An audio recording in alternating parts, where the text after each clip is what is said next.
For about a month, I was the office noise. You know the one. The guy who says the same thing in every meeting until people start doing that little smile at each other over his head. The smile that means here he goes again. I said it politely. I said it in writing. I said it to a man who grew his own chilies and bottled them with handwritten labels, a man I genuinely liked for the first 6 weeks I knew him.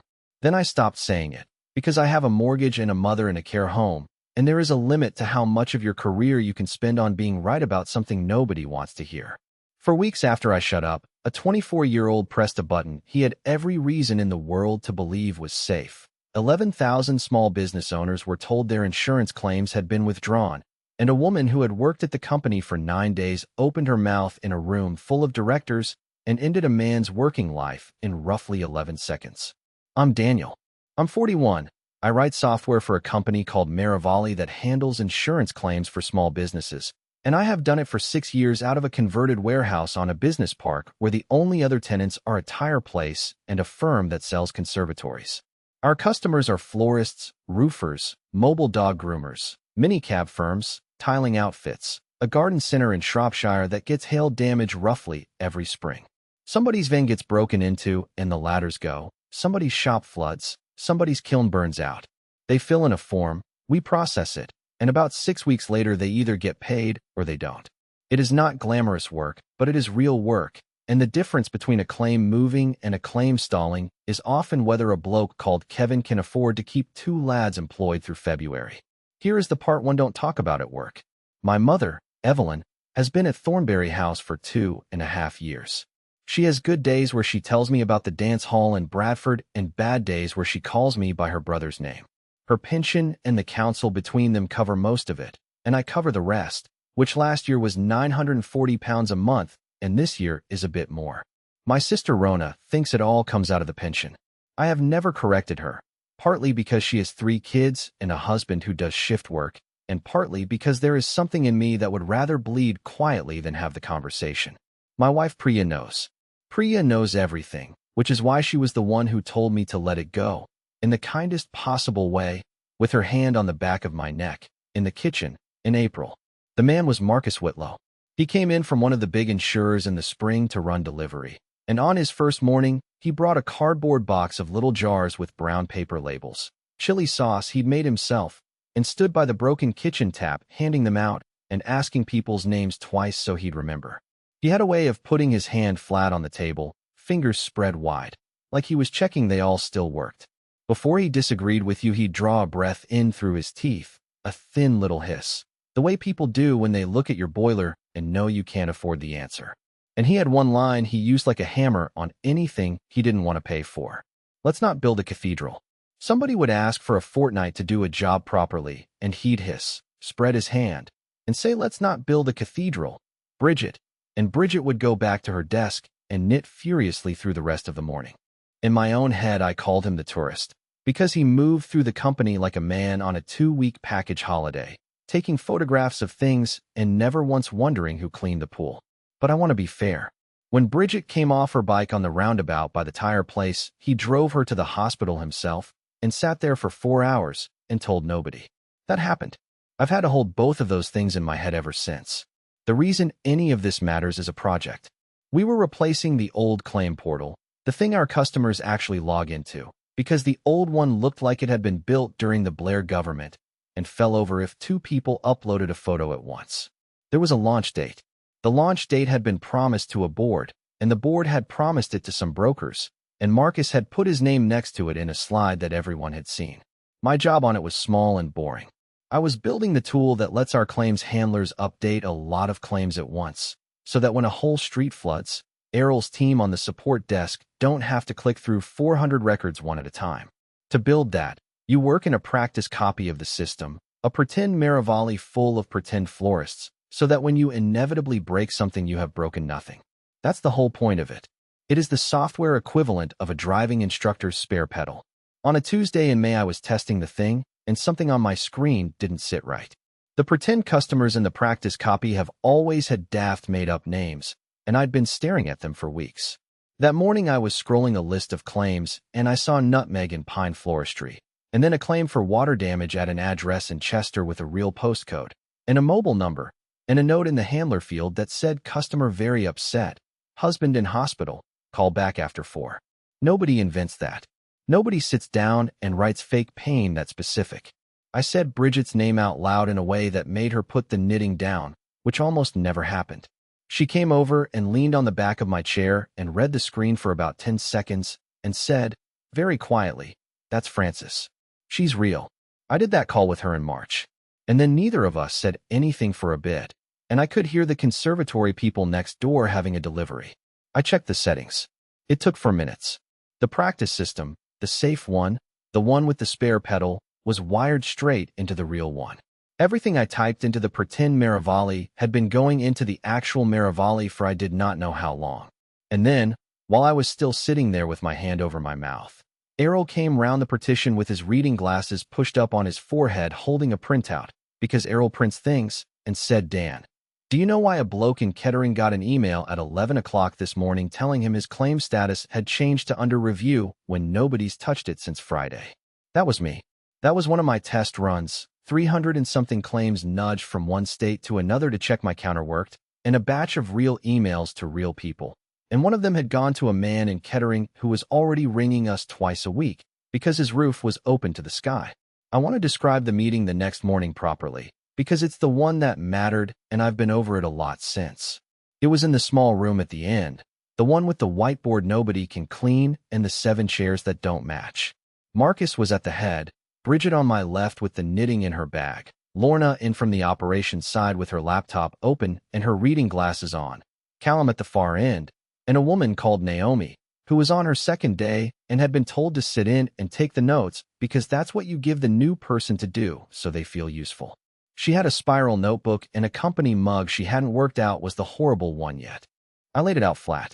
The practice system is talking to the live one. Real customers have had real emails from my testing. I don't know how long it's been that way, and until we fix it nobody can safely test anything. Marcus drew the breath in through his teeth. He put his hand down on the table and spread the fingers. He said he knew. He said it in the tone you'd use to tell someone the office move had been delayed. He said the copy job that builds the practice system out of the real one takes 9 hours and locks things up while it runs, and back in March they hadn't had 9 hours, so it had been left pointing at live as a temporary measure, and it had been fine for 2 months. And it would be fine for 2 more weeks, and then Rhona would sort it out properly after launch. And then he looked round the table and said, let's not build a cathedral. I remember my hands on the edge of the table. I remember thinking about the phrase temporary measure and how it had already outlived a whole season. I said that what he was describing wasn't a preference. It was a loaded gun in a drawer that we let junior people open. I said we had already sent emails to real people who were already frightened. I said if a single bad batch goes through we don't have a copy of the truth to compare it to, because our practice copy is the truth, and Rhona, who had not said a word yet, looked up over her glasses and said, calmly, that she agreed with me and that she'd rather do it before launch than after. Marcus said the word risk like it was a hobby of mine. He said, you're describing a risk, Daniel, and I'm describing a date. He said we would put a note on the practice system so people knew to be careful. He asked if there was anything else, in the voice that means there isn't. Bridget's eyes went to the ceiling and stayed there for a full 1.5 seconds. Callum was looking at the table. Naomi was writing, fast, because she was 2 days old and didn't know yet which parts of a meeting are real. 10 minutes after we came out, the group chat went. Errol, who is 56 and types entirely in the message subject line of his own life, wrote, so are we all just going to pretend that was normal? Bridget wrote that she had been waiting 11 weeks for someone to say the thing about the drawer and the gun, and that she was going to embroider it on a cushion. Somebody put up a picture of a fire extinguisher with a note taped to it saying, please be careful. It got 14 reactions in a minute. That's the whole culture of the place in one image, honestly. We were very good at being funny about it. Bridget caught me in the stairwell after lunch, one flight up where the smokers used to go, and told me to write it down and send it to him. Not for him, she said, for the version of this Tuesday that happens in September. She's been in software testing for 22 years, and she talks like a woman who has watched a lot of buildings burn. So I wrote it. 4 short paragraphs, no drama. The practice system is connected to the live system. Here is what happened with the emails. Here is what could happen with a bulk update. Please can we schedule the 9 hours? I sent it to Marcus and put Rhona on it. He replied in 11 minutes. Noted. Thanks, Daniel. Let's revisit post-launch. That was it. Noted. Thanks, Daniel. The one other thing that happened that week, and I promise it's small, is that Naomi came to find me at my desk on the Thursday with her notebook held against her chest like a schoolbook and asked whether the part about the 9 hours should go in the notes she was writing up because she wasn't sure what counted. I told her to put in whatever was actually said because that's what notes are. She nodded and went away. When the notes came round on the Friday, they were 4 bullet points long and said that testing arrangements were discussed and would be reviewed after launch. I looked at that for a while, and then a story about a garden center came in, and I got on with my day.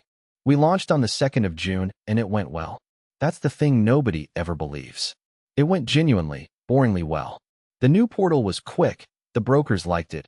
One of the big ones sent an email that got read out. Claim volumes went up 8% in a fortnight, and the support desk phones went quieter instead of louder, which in our line of work is basically a religious experience.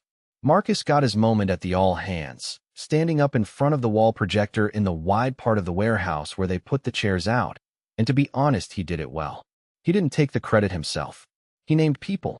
He named Bridget for the testing and Rhona for the overnight work, and he named me for the bulk tool, and he said my surname right, which not everyone does. He brought in another box of the chili sauce, a hotter batch, and stood by the tap with the wonky handle giving them out. He fought the finance director to keep Bridget's contract tester on for another quarter, and he won, and Bridget came back to her desk looking like someone had told her a joke she didn't understand. I had 2 weeks where I felt like a difficult man. That's the honest bit. I sat in the car outside Thornberry House one Sunday with the engine off, thinking about how I'd made a speech about a loaded gun in a drawer, and then nothing had happened, and how there's a type of engineer who becomes the office weather forecast, always predicting storms, always slightly disappointed by sunshine, and how I did not want to be him at 41. I went in and sat with Mom, and she was having a good day. She told me about the dance hall and the boy who worked the lights, and I held her hand and thought, let it go, Daniel. The building's still standing. Everyone's happy. You've got the pay review in August, and the fees go up in October. I even said something nice about Marcus to Priya. She raised an eyebrow at me over the washing up and said, well, that's growth. Rhona went on her course, and on the Tuesday morning, we gave Callum his own login. Here's how it started, and I want to go slowly, because for about 90 seconds it was a completely ordinary Tuesday. 20 to 11. Callum was rehearsing the thing we'd all agreed he should rehearse, which was the bulk close. When a claim has sat with no response from a customer for 180 days, you close it as withdrawn by the claimant. It's routine, it's in the handbook, it clears out the ghosts. He'd been given a set of practice steps and a page of instructions with my name at the bottom, and he did every single one of them correctly, in order, in the system he had been told was the pretend one. 11,406 claims went from open to withdrawn by claimant, and because the new portal was so good at keeping customers informed, every single one of those people got an email and a letter generated within the same minute. The first sign was Errol's desk phone, not the queue, his direct line, which only brokers have. Then the queue lit, and then it lit in a way I had never seen it light. All 6 lines, and then a number climbing in a little gray box on the wall screen that I had genuinely never seen go into 3 figures. Errol stood up. That's what I remember most clearly out of the whole day, actually. Errol standing up with the headset still on and the cable pulling his monitor round. Naomi was on a call with a broker in Leicester who was mid-demonstration in front of his own client, a woman with a tiling firm, and the woman's claim for a stolen trailer had gone from open, with a payment due on the 29th, to withdrawn by her, according to us. Naomi kept saying, I'm going to find out, in a voice that was getting higher. The broker was shouting, not at her, just shouting. Callum came round the partition. He was gray and he was holding his mouse, which he had picked up off his desk and carried with him for no reason at all, the cable dangling. He said, I was in the practice one. Dan, I was in the practice one. I checked the address bar. And I said his name and told him to sit down. And I remember my own voice sounding like it was coming out of a radio in another room, because I already knew exactly what had happened. I had known for 4 weeks, and knowing was worth precisely nothing. We tried to stop the emails going out. That took about 40 seconds to establish as pointless, because the queue had drained in 6 minutes, and they were gone, out in the world, in 11,000 inboxes, and about 4,000 physical print runs already handed to the mail house. Bridget went and stood behind the two lads from the desk and started writing on a whiteboard, a script for what to say, because within 4 minutes people were being told things on the phone that would have to be untold later. We tried to just put the claims back. My tool doesn't have a reverse. I never built one, because the specification never asked for one, because the thing that was supposed to protect you from needing one was the practice system. So it was a restore, which meant Lorna. Lorna is the only person at Marivalli who has ever done a full restore of the claim records. She wrote the runbook. She has done it twice, both times at 4 in the morning, both times alone. Errol rang her mobile, and it went to voicemail on the first ring, which is what a phone does when it's switched off, and he rang it again anyway, because that's what people do, and then a third time. And then Bridget said, "Oh no," because Bridget remembered, and about a second later I remembered, and the memory was a bright yellow poster in the kitchen by the wonky tap. Lorna was on the residential leadership program, the 4-day one at the place in Derbyshire. The one the company was so proud of it had put photographs of previous years on the wall. Phones in a metal box on the first morning. That's the whole selling point of it. They take your phone off you and lock it in a box at reception so you can be present, and the site sits in a valley where you couldn't get a signal even if you'd smuggled one in. We tried the venue's landline. It rang for a long time, and then a recorded woman told us the office was staffed between 9 and 5:30 and invited us to leave a message. It was 11:15 in the morning. We left 3. We tried the training company's head office and got a young man in Bristol who was extremely nice and had no idea what we were asking for and eventually put us through to a mailbox belonging to somebody's program coordinator. We tried the man who trained Lorna, a bloke called Nigel who left us in the autumn, and Errol got him on the phone at his new job in about 4 minutes. And Nigel listened to the whole thing and then said, very carefully, "Don't let anyone who hasn't done it before touch that restore. If you get it wrong, you'll lose the last day of everything else too." He said he'd talk someone through it if he had to, but he hadn't looked at our setup in 10 months, and he wasn't going to pretend. He was right. It was the most useful thing anyone said all day, and it left us exactly where we were. We rang the software vendor's support line and got a ticket number and a promise of a specialist within 4 hours. Meanwhile, the phones. That's what I actually think about when I think about that Tuesday, not the screens. By 11:30, we had put every person in the building onto the phones. Finance were on the phones. The 2 lads from marketing were on the phones with a script on a whiteboard behind them. Gwen, who runs the whole company and had come down from the mezzanine at some point without anyone noticing, was sitting at a spare desk near the printer with a headset on, taking calls, saying "I'm the chief executive and I'm very sorry," over and over, for 5 hours. A man with an upholstery business in Doncaster told Naomi that he had shown the letter to his wife, and they had both sat down on the stairs. A woman who runs a mobile dog grooming van cried on the phone to one of the desk lads and then apologized for crying. There was a print shop in Bolton whose claim had been open 11 weeks after a break-in, and the owner had written to his landlord that morning saying money was coming, and now had a letter from us saying he'd withdrawn it. That was the one that went round the room, because the desk lad who took it, a quiet kid, put his headset down on the desk and walked out to the car park and stood there. Marcus arrived at 12:20. He'd been at a broker lunch in the city. He came through the double doors with his jacket over his arm and the color of a man who has read something on his phone in a taxi, and he walked to the middle of the floor and stood there while 3 separate people tried to tell him 3 separate things, and he said, "Right," and then he said, "Right," again, and put his hand flat on the nearest desk with the fingers spread. He did not say, "Let's not build a cathedral." He didn't say much of anything for about 4 hours, which I noticed, and which I think other people noticed too. Errol got in his car at 1 o'clock and drove to Derbyshire, 2 hours and 40 minutes, without being asked, with a service station sandwich on the passenger seat that he never ate.